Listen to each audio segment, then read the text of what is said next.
Final Fantasy VII, Livestream, Book 1, Arrival. By Axel Firestorm. A novelization of Final Fantasy VII, based on the original but with elements of the remake added in as well as new content not seen in either to create another version of the classic journey. Cloud and his friends lay down the story in their own words. See it through their own eyes. This is a major rewrite of my original version. Rated, Fiction M, English, Adventure/Romance, Cloud S, Tifa L, Aerith G, Jesse, Chapters, 51. Updated, October 19, 2020, published, May 3, 2020, status, complete. If you like our content, please subscribe to the channel. Forward. If you're reading this, then you've no doubt heard of us, or at least of what we did. Some say that we're heroes, others call us terrorists and tell us what happened was our fault. And maybe, to a certain extent, it was. I don't think anyone who survived that day is completely without blame, however. We all took our own little piece of the world without giving any thought to how much it might cost us. As it turned out, the price was almost too high for us to pay. A lot of people since then have tried to understand just what the hell happened and, even more importantly, why it happened.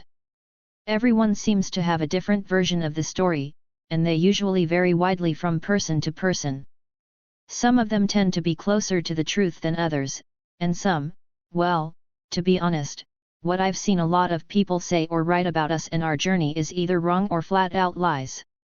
Go to pretty much any bookstore today in Kham, Junan, or Wutai, for instance, and you can find shelves of books about meteor fall and the near death of the planet, about us, Shinra, Sephiroth, planet theory, and so on.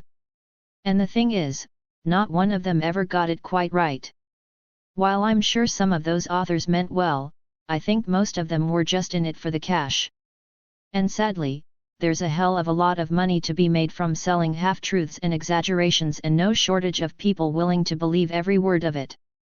You'd be surprised at what hot sellers so many of these books still are even now, years after the fact. People unfortunately seem to believe what they're told most of the time and only rarely ask themselves whether what they've read and heard is really true.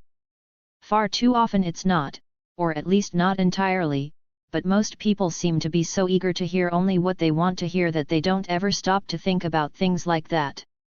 But what we think we know isn't always right. I learned the hard way just how easy it is for us to fool ourselves into believing something's true when it isn't, and how destructive it can be not just to ourselves, but to everyone around us, too. It's not a lesson you ever forget, trust me. But it's one you can learn from. The nightmare that was our journey to save the planet taught me that. The memories of those dark days are still as clear as yesterday in my mind, which is pretty ironic considering what my state of mind was back then. The pain is still there, too. I don't think it'll ever leave, to be honest. Some wounds just go too deep. You can learn to live with them, to accept them, but they'll never really heal.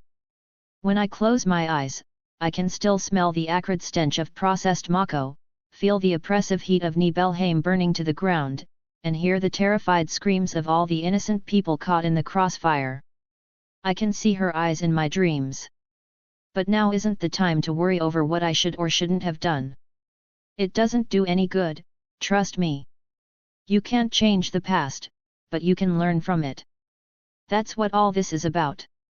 You came here looking for the truth, and we're going to give it to you. It won't be pretty, and it won't be pleasant. But it'll be real, I can promise you that. It was Nanaki who first came up with the idea. I liked it, but I wasn't very sure how well this little endeavor would work out. After all, it's been several years since then, and although my own memories are still clear, I couldn't say the same for those of my friends.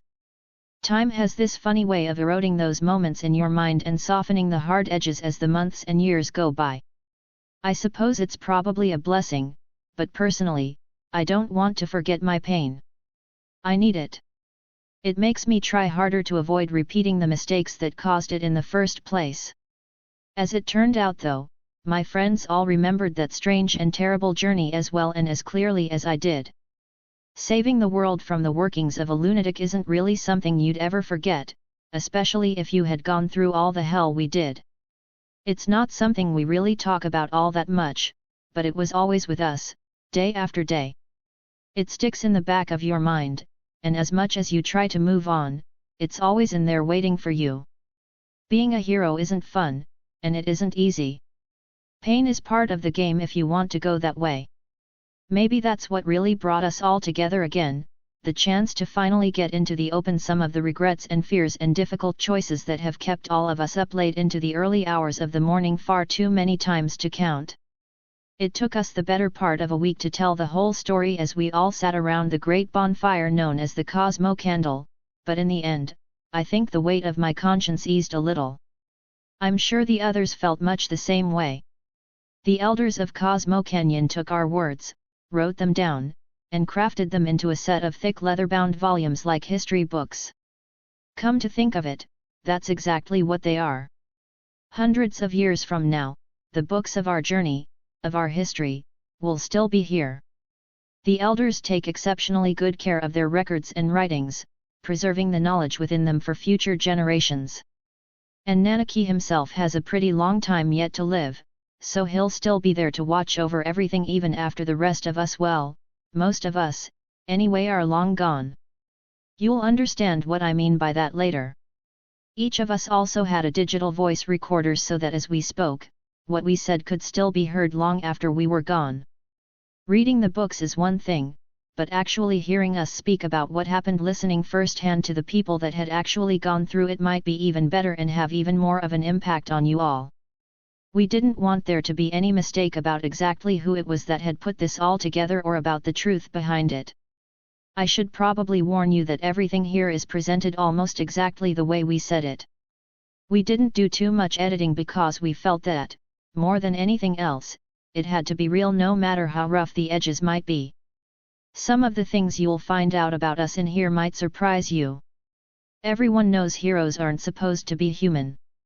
They aren't supposed to be just as weak and vulnerable and afraid as everyone else. Or at least that's the bullshit we've always been fed.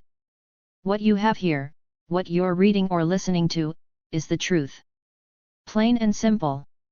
We all took turns telling what happened, what we saw and did, and in that close circle of friends, there were no secrets. Nothing is exaggerated or made up, no matter how strange it might sometimes be. This is our story, told in our own words, seen through our own eyes. But even more importantly, it's her story as well. I know she would appreciate it. Cloud Strife.